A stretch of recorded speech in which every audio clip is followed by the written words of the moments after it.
کسی بستی میں ایک عورت بڑی صالح، پاکیزہ، عبادت گزار، ہر وقت اللہ کی یاد میں مشغول رہتی تھی۔ اللہ پاک نے دین کی نعمتوں کے ساتھ دنیا کی دولت سے بھی نوازا تھا۔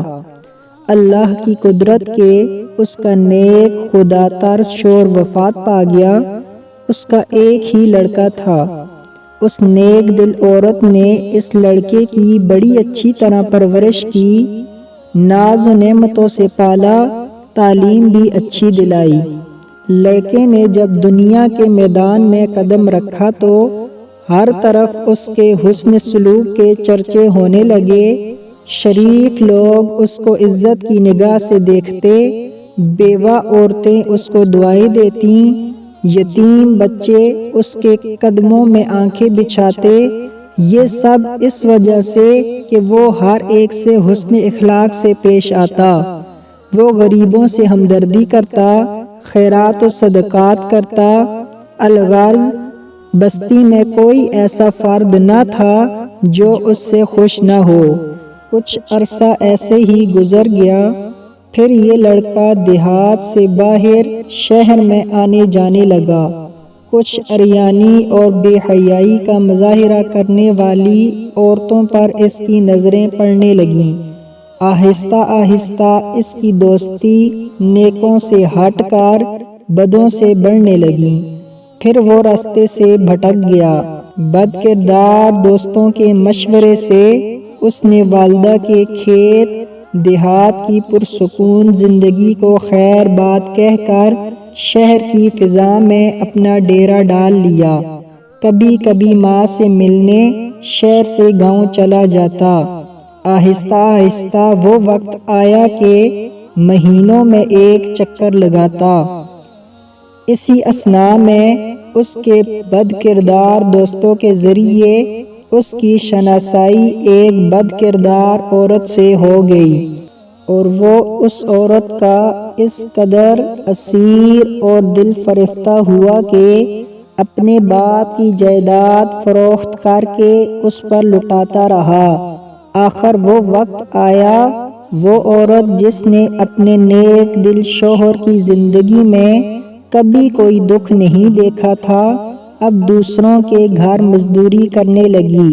بیٹا جب کبھی گاؤں آتا تو ماں مزدوری کے پیسوں سے بیٹے کو گھی لے کر دیتی، کوئی چیز بنا دیتی اور دعاؤں کے ساتھ رخصت کرتی۔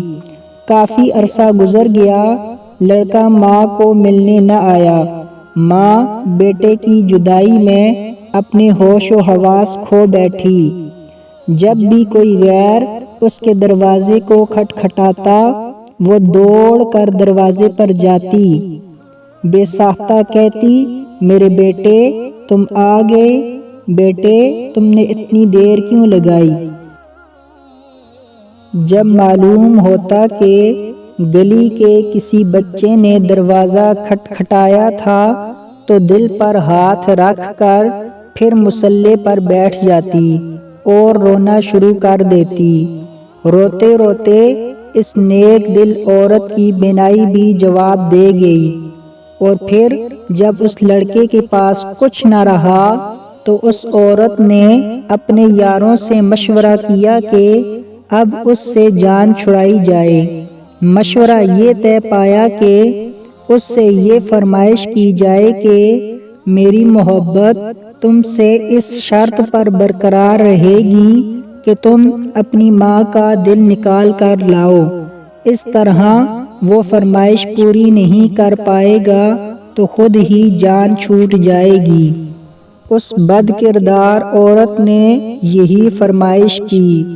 وہ انسان جو ایک وقت میں فرشتہ تھا، آج خواہش نفس کی خاطر شیطان سے بھی بدتر ہو گیا اور اس فرمائش کو بھی پورا کرنے پر تیار ہو گیا۔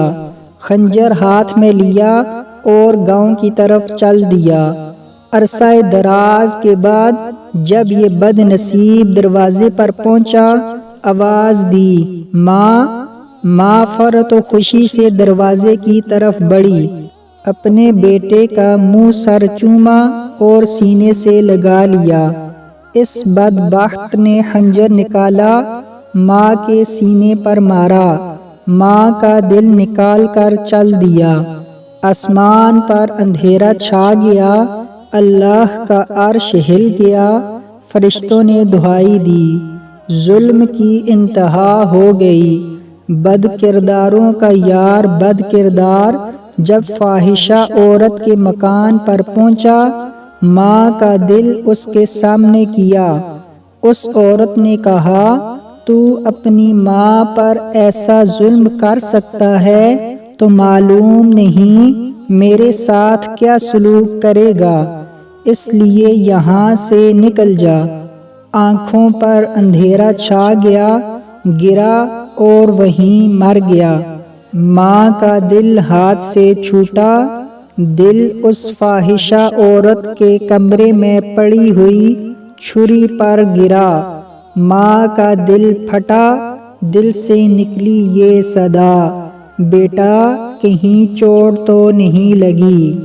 ماں کی عظمت، ماں کی شفقت، ماں کے احسانات کو نظر انداز کر کے عورتوں کے آگے جھکنے والوں، ماں کو حقارت کی نظروں سے دیکھنے والوں، توبہ کر لو، نیکی کی راہ اختیار کر لو، ماں کے قدموں پر سر رکھ لو۔